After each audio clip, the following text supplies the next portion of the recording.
The Joel Shit Show, featuring Joel Shit. Hi, welcome to the Joel Shit Show. I'm your host, Joel Shit. So yesterday I woke up, I checked out, and in fact, I bet I have my notes with me. Why risk the inaccuracy when I can pull it all out of here? And this is pre-recorded live internet at its best. Here we go. Okay. So the first thing I did was go to El Cortez, because I had some free slot play, and I had to get a free gift, which was a keychain with the El Cortez on it. I don't know what I'm going to do with that. But I played 50 cent 10-7 double bonus, and I didn't get any 4 of a kinds, but I did get a lot of mileage out of it. But in the end I lost. And then I also had some free play that I used on a double diamond deluxe machine. No, I used it on a 12 times pay machine, and I got $8 out of that, so I lost $92 at El Cortez.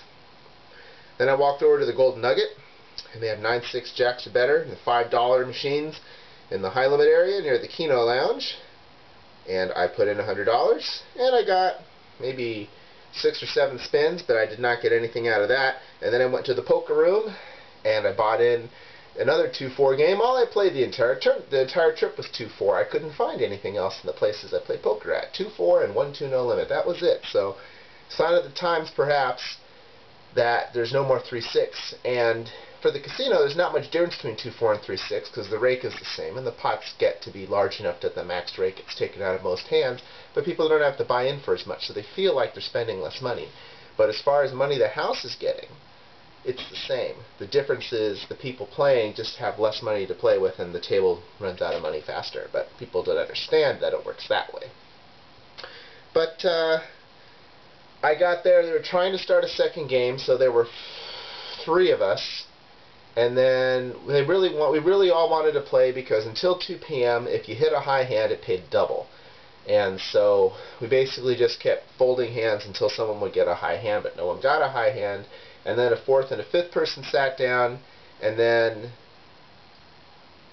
I think the 4th and the 5th person, no, the other table, which had 9 people at it when we got there, lost a bunch of players, and so they decided to combine the tables, but they moved us to the other table. Well, when I get moved to another table at a cash game, I just leave, because I don't want to have to learn a new table. So I had $47 left. I managed to lose $33 in just an hour, because I know how to play shorthanded, but I need to learn what to do about this, because like no one was raising, I didn't want to raise, and that's stupid. But the thing is somebody's making money here, right? And it's not me, and it's not the house, because they weren't taking a rake, because they were trying to keep the game going. But obviously my money was going somewhere, so I need to figure out what it is I'm doing wrong with shorthanded play. It's not that I'm betting too much, it's not that I'm not betting enough, but obviously it's both. So then I went to Hard Rock, but then it turned out that I was already a member there. I couldn't use the coupon there. Same with Hooters. So then I went to Jerry's Nugget in North Las Vegas, and I had a $5 match play that was good at anything, even money bet. So I decided to play craps. It was a $3 table, so I bought it for $300, and I should have bet the don't, because I think out of about 16 points, I think 13 of them didn't hit, and they were all short points too. I was doing the thing where I placed the other 5 numbers, and then I go up a unit every time they hit, and that was not working out for me. Then I went to play dollar not so ugly deuces, but I couldn't find it anywhere, so I eventually played dollar 8-5 bonus poker, and I lost $100 doing that. Did not hit any 4 of a kinds. Not very fun. So I had just enough time left to go to the Longhorn, where I said that they had 25-cent airport deuces, and I had a $10 match play. So Longhorn has good blackjack, so I did the $10 match play, and I turned my $100 into $205, and that was after losing the last hand, which was a $30 bet plus 1 for the dealer, and I doubled down, and then it was just a very, very positive deck, and then that was a very positive shoe.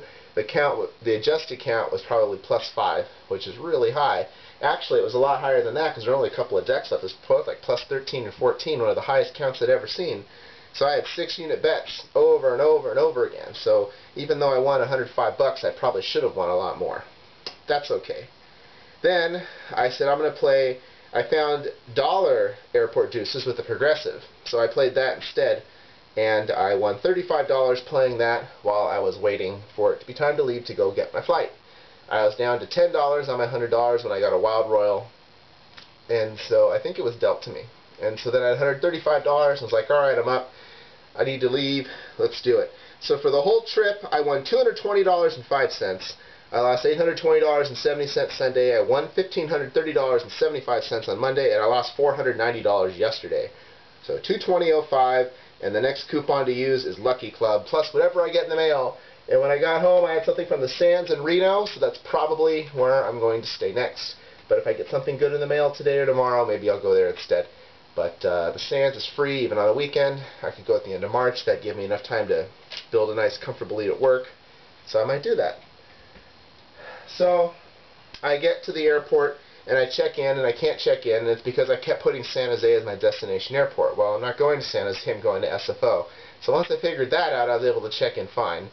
And then after that, they were late boarding the plane. Oh, and I got an aisle seat, and I wanted a window seat. And I'd reserved a window seat.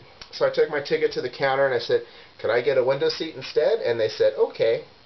Also, there was a part after airport security where I couldn't find my keys. They were in my bag the whole time, but I didn't see them. I have a really bright flashlight on my keychain to make it easier to find them, but the flashlight was underneath something in my bag, so I was like, oh, my keys aren't in here, I don't see my flashlight. So whose fault was that? So I got my window seat, get on the airplane, and there's no room for my bag, so they have to check it. And not the kind of check-in they do on the small puddle hoppers where they put the bags on the cart and when you get off the plane they're right there waiting for you. No, they checked it with all the luggage. So I lose my bag, I get back on the plane, and there's a woman sitting in my seat. And I said, excuse me, but I have that seat. And she said, oh, you can sit over there. I was like, no, I want the seat that I paid for. And she's like, well, you want a window? It's a window. I said, no, I want to sit in the seat I paid for. So she didn't want to sit in her seat because there were two people already sitting in that row, but the seat that she was in was empty. But the flight sold out. Do you really think that no one's going to sit next to you in the entire plane? No. So she's muttering and complaining, and she gets into her seat. And the two people behind me were the people in my row also. So that was kind of a neat coincidence. So the two people on the other side of the aisle had to get up so she could get into her window seat and then sit back down. And then I had to sit down. And then the two people behind me got to sit down. Anyway, that was the end of that. So I have to go to baggage claim to get my bag, and I forgot how much of a pain in the ass it is. You get there before the bag's due, and then you wait, and then the conveyor belt starts moving, but then nothing comes out for like 5 more minutes because they start the belt early, and so it's just funny. It's a good exercise in observing humans. So anyway, my bag was one of the first ones up because it was one of the last ones put in. It's true, the earlier you show up for a flight, the later your bags will come out of baggage claim. It's a cruel trick. It's a punishment for being early. So I make it to the shuttle, make it to BART, make it to Caltrain with 10 minutes to spare. So it all worked out in the end. But if I didn't baggage claim maybe an extra 5 or 10 minutes, I would have missed my train. So it's a good thing my flight landed an hour before I had to be at Millbrae Caltrain. Then everything else worked out, went home, pet the cat, and then it's today. So all the time we have today, visit us on the web at joelshitshow.com. Email joel@joelshitshow.com. I almost forgot. This is my receipt for my car rental. It says odometer out, 10,348. Odometer in, 16,878. Miles driven, 6,530. But I was only there for 2 days. How did I do that? It's a stumper.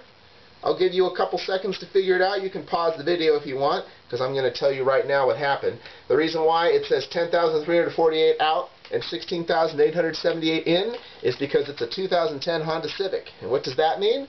Give you a few more seconds to think about that, or you can pause it. Alright? The reason is because I switched the miles per hour to kilometers per hour. So all the numbers changed to kilometers, and the guy didn't notice. So that's why it says I drove 6,500 miles. It's not true. It was 10,348 miles when I left, and it was 16,878 kilometers when I returned. I only drove about 100, 120 miles. See? That's how that works. And he's like, oh yeah, this car needs an oil change. Yes, yes it does. According to your receipt.